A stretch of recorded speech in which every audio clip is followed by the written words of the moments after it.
começa a central do mercado de hoje falando sobre os treinadores, né? Um deles que está com uma situação encaminhada para ir para o Grêmio e um outro que continua livre no mercado depois de negociações quentes com dois clubes. Eu estou falando do Renato Gaúcho porque nas últimas horas a gente trouxe uma apuração no GE.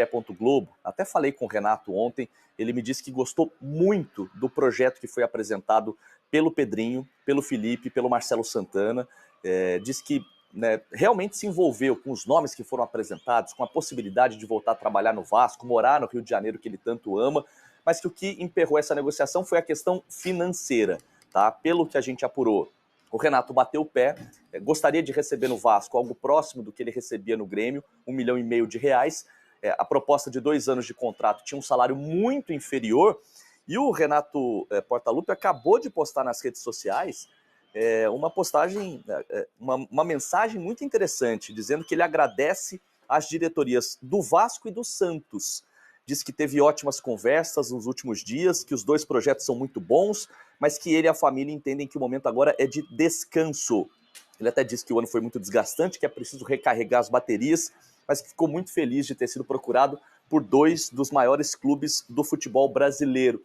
Essa situação do Santos, ela é até uma novidade, né? Porque o Renato disse que foi procurado pelo Santos nos últimos dias, e a gente sabe que o Santos mantinha ainda vivo esse sonho de contar com o Gustavo Quinteiros, do Vélez, depois abriu negociações com outro argentino, Gustavo Costas, do Racing, e o Renato, que não chegou a um acordo com o Vasco, revelando agora nas redes sociais que também foi procurado pelo Santos nos últimos dias.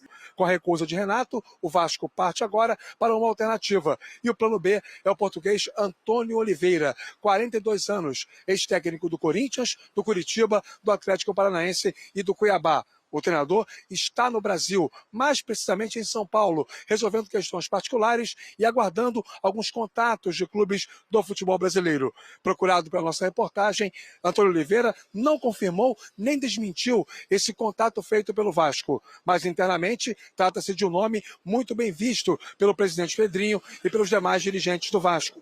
Mesmo porque Pedrinho tem uma certa pressa para anunciar o novo treinador. O Vasco não dispõe de recursos para, de maneira agressiva, atacar o mercado de transferências. Precisa aproveitar jogadores cujos contratos estão terminando agora, em dezembro de 2024. E Pedrinho entende que é indispensável para esse tipo de contato ter já o treinador definido. O Vasco, em 2025, vai jogar 4 competições: o Campeonato Carioca, a Copa do Brasil, o Campeonato Brasileiro e a Copa Sul-Americana. Vamos lá, vamos falar do Vasco da Gama, com o Antônio Oliveira sendo o nome da vez. Elton Serra, queria te ouvir. Bom, o Pedrinho, ele já esteve do nosso lado, né, Sim. Felipe? E criticou muito esses momentos, né, de mudanças de técnicos.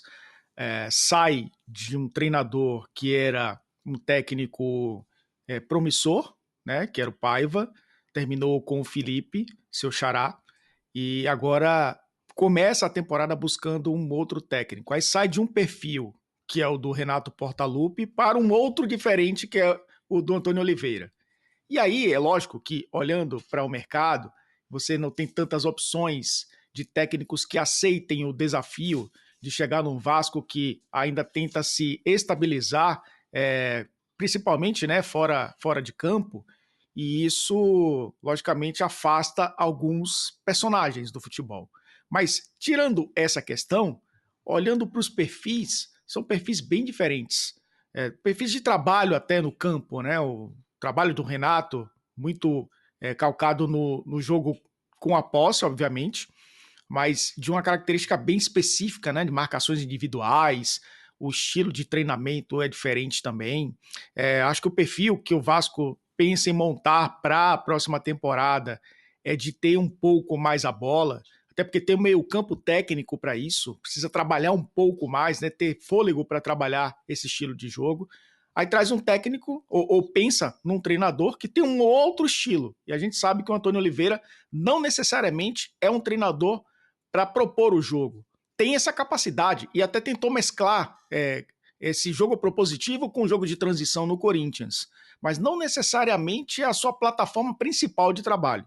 Então, assim, são técnicos com perfis diferentes e percebe-se que o Vasco ainda não encontrou o nome ideal para começar o ano de 2025. O fato é que o ano está terminando, a temporada ela começa já nas primeiras semanas de janeiro, a pré-temporada já começa daqui a pouco e o Vasco precisa definir quem vai comandar essa equipe.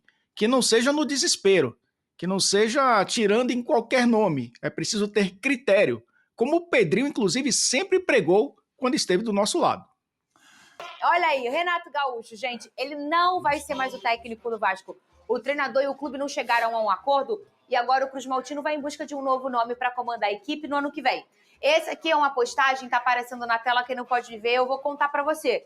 É uma postagem do Renato Gaúcho na sua rede social, dizendo: quero agradecer as diretorias do Vasco e do Santos. Assim ele assume que conversou com esses dois clubes, né, gente? Tivemos ótimas conversas nos últimos dias, os dois projetos são muito bons, mas eu e a minha família entendemos que o momento é de descansar. O ano foi muito desgastante e é preciso recarregar as baterias. Fiquei muito feliz por ter sido procurado por dois dos maiores clubes do futebol brasileiro. Mais uma vez, muito obrigada. Flavinic, o Renato, que é um conhecedor nato, como jogador e também como treinador, das histórias dos clubes, da importância e de ter esse bom relacionamento, né? E realmente foi um ano puxado para quem trabalha no Rio Grande do Sul, né? E o Renato é um deles. O Renato ficou na tragédia dias num hotel lá ilhado, sem comunicação, por conta das águas que subiram bastante. É um cansaço que chega no final do ano, às vezes você quer tirar porque ele tem condição, né? Já trabalhou a vida toda, conseguiu fazer a sua cama, né? Para poder tirar um tempinho aí para ficar um pouco longe do futebol, que já é cansativo pela própria natureza do futebol. Ainda passando por uma tragédia no meio do caminho, cansa mais ainda, hein, Flavinho? A gente entende a vontade da pessoa, né? Agora, eu acredito que foi uma questão financeira. O Renato e o não Vasco aceitar? Não chegaram a um acordo nos valores, né?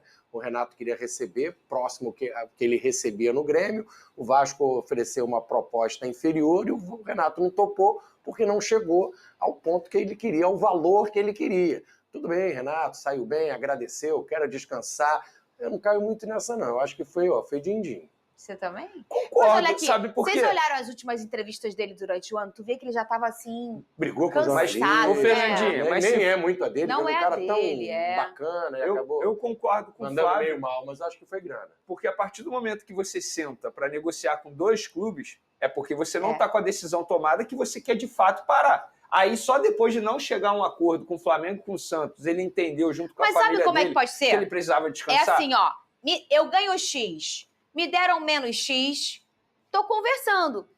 Pô, mas eu acho que por esse valor, então, não vai valer a pena o custo-benefício da vida, da qualidade de vida. Então, é parte financeira. Né? É por aí. Não deixa de ser parte financeira. Olha aqui, ó, o Vênia Casagrande, segundo o jornalista Thiago Asmar, o Richarlison, o Pombo, né? Isso. Ele não vai sair do Tottenham.